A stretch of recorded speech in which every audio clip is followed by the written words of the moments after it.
also important is that we should stop thinking about the medieval Sharia as Muslims being a panacea or a solution for us. It doesn't provide the solution for us. What we in Britain need to do is to start to evolve a distinctively British Islam. And when I talk about the British Islam, I don't mean an MI5 Islam. An Islam that's nuanced in this country, which has its roots here and is relevant to this society. Taj, what does it have to do that? How does Islam have to evolve to create a British form of Islam? We have to be effectively integrated first and foremost. In other words, it doesn't matter your name is Mo or Muhammad or Ali or Al. It doesn't matter about that at all. What it means is that you are part of the landscape, you're integral to the society, you're not on the margins, on the periphery, and you are fully participatory in the politics, the economics, the media, all the professions of life. Interesting that Hadia took on a Muslim name whenever she converted There's to no Islam. need for that in Islam. This is another thing that's coming from the East. What we need to do is cut the umbilical cord of theological dependency from the East. We should cut it totally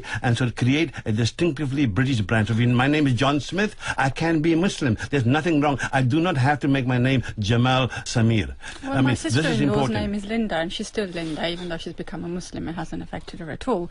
But I think the question of identity is very important. It is evolving within the community, and the community has to take front role in that. And the problem at the moment is that when outsiders point fingers at the community and say, you are doing this wrong, behind it, our community is notorious for not being self-critical. We have lack of introspection, and what Muslims need to develop here is critical analysis of themselves. Once they do that, we can become more effectively integrated. The Satanic Verse is a very good example. Why should novelists who are not Muslim or who are Muslim living in Britain decide what novels they should write and what should be in those novels depending on Muslim sensibilities? It should have nothing to do with it, and it shouldn't have anything to do with it if we want to draw a cartoon of different people's prophets. It shouldn't have anything to do with it if we want to make short films about other people's religions. But again and again, the Muslim community that poses as the recipient of abuse on this actually is not bad at giving out that abuse itself. And this is one of the crucial problems. And you say, what would Islam in Britain need to do to adapt to Britain? The first thing, the most crucial thing, is a genuine recognition of the right to freedom of conscience, to freedom of expression, to freedom of belief. That means not only the right to leave Islam if you choose, just as the right to join Islam if you choose, but also the right to say what you think about Islam and its so-called prophet. I agree with you on that point. Freedom of conscience, freedom of expression, freedom of religion are very important issues that the Muslim community needs to come to terms with itself, and the medieval texts really don't help. But at the same time, there is a difference between freedom of expression and downright insulting. If I may say so, there isn't, because, and if there is, you can't decide what it is, and the law cannot decide what it is. The idea to think that Islam doesn't allow for freedom of expression and for divergent opinion is nonsense. Sharia may not allow it. Sharia says if I change my religion, I should be killed. Sharia says if you blaspheme against God and the Prophet, you should do these things. Now, hang on. So the point is, the Quranic Islam, and we have to distinguish this. Quranic Islam is very different to popular or cultural Islam. Quranic Islam, there's no incompatibility with Western values. So you would support somebody who says things about the Prophet Muhammad I have no problem people want to belittle the Quran, belittle the Prophet, belittle God. I don't have a problem with that, because that is their right for freedom of expression. But you see, the other problems everybody's forgetting, the other issue on the outside, the kind of racism the Muslim community has seen in Britain and in Europe, and then all the wars we've had recently, all that has confused the Muslim psyche in Europe. The Muslims really feel a very strong sense of victimhood. But that's precisely we shooting ourselves in the foot. When we go about victimhood and blaming others for our problems, we do not solve our own situation. We do not progress as a society. One of the relevant issues in Europe at the moment is Turkish application to join the European Union. Many people think that Turkish membership of the EU will completely change the nature of that union. Do you think we should be worried about that, Kola? I think those who are worried have got a racist agenda there.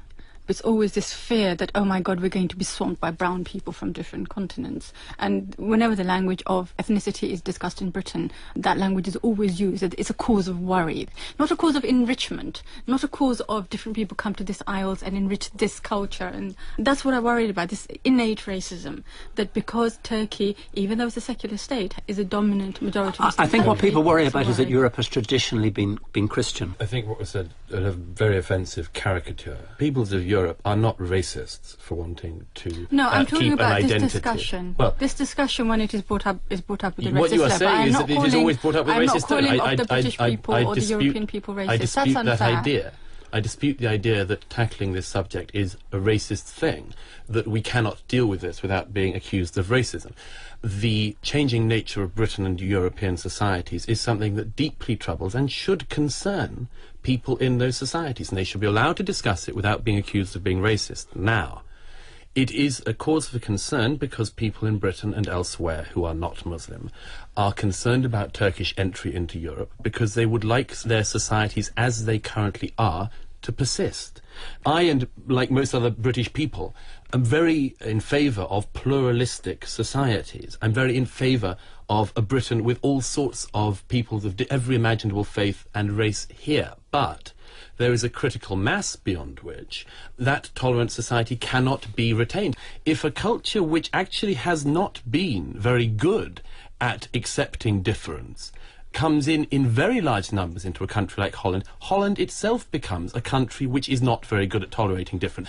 Dutch people, for instance, now are very genuinely afraid, and should not be dismissed as being racists for being afraid, that the tolerance that they cherish, that they believe to be Dutch, is at risk if Muslims become a majority in certain areas. Douglas, let me put it to you that there is a widespread fear among some secular Europeans that Islam is going to fill a gap and is going to challenge their secular values in a way that Christianity doesn't do so anymore.